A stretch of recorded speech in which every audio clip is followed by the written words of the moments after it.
ధర్మేంద్ర ప్రధాన్ రాజీనామా చేయాలి అన్ని ముక్తకంఠంగా అన్ని ప్రతిపక్ష పార్టీలు సీజేపీ పార్టీ కూడా కోరింది. అయితే ప్రభుత్వం కొద్దిగా వెనకడుగు వేసిన రాజీనామా విషయంలో తర్వాత వారు నిర్ణయం తీసుకున్నట్టు తెలుస్తుంది. ఎందుకంటే నిర్ణయం తీసుకోవడానికి బీజేపీ పార్టీ చాలా లోతుగా ఆలోచించినట్టు మనకు కొన్ని సోర్స్ ద్వారా తెలుస్తుంది. దీని వెనుక ఆర్ఎస్ఎస్ కూడా ఉన్నట్టుంది.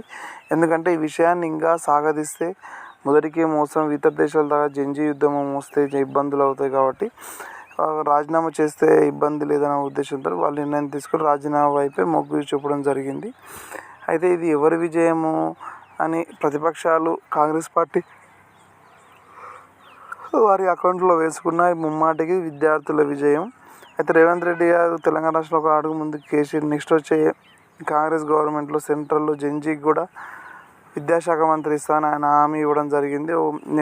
నేను స్వతహా రాహుల్ గాంధీ గారితో మాట్లాడి నేను వారికి శాఖ కేటాయిస్తానని చెప్పడం జరిగింది. అలా ఇంకొక చట్ట సవరణ కూడా చేస్తాను, అసెంబ్లీలో చట్ట సవరణ చేసి కేంద్రానికి పంపిస్తానని చెప్పడం జరిగింది. ఎందుకంటే పోటీ చేసే వయసు 25 ఏళ్ళ నుంచి 21 ఏళ్ళకి తగ్గించాలని, దానికి చట్ట సవరణ చేయాలని ఆయన భావిస్తున్నారు. ఆ విధంగా నేను అడుగు వేస్తానని ఆయన చెప్పడం జరిగింది.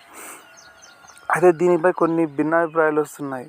ఎందుకంటే కేవలం కొంతమంది సమూహం గుమికూడి ఒక పర్టికులర్ ప్లేస్లో దేశ రాజధాని ఢిల్లీలో జంతర్ మంతర్ నిరసన చేసి ఒక మంత్రిని రాజీనామా చేయడం ఎంతవరకు కరెక్ట్ అని, ఎందుకంటే వివిధ రాష్ట్రాలు వివిధ హోదాల్లో వారు స్టేట్ గవర్నమెంట్ కండక్ట్ చేసే పరీక్షల్లో చాలా అవకతవకలు జరిగే పేపర్ లీకేజీలు. తెలంగాణ రాష్ట్రంలో బీఆర్ఎస్ హయాంలో గ్రూప్ 1 పేపర్ లీక్ అయింది. అంతకుముందుకు బీఆర్ఎస్ పటాయంలో ఇంటర్మీడియట్ విద్యార్థుల యొక్క మార్క్షీట్లో అవకతవకలు ఏర్పడి కొంతమంది విద్యార్థులు ఆత్మహత్య చేసుకున్నారు. దానికి అప్పుడు ప్రభుత్వం ఏ విధంగా బాధ్యత వహించి రాజీనామాలు చేసింది. కాబట్టి రాజీనామా ఒక్కటే పరిష్కారం కాకుండా విద్యా వ్యవస్థలోని లోపాలను సరిచేయాల్సిన బాధ్యత ఆ శాఖ మంత్రికి ఉంటుందని నా అభిప్రాయం.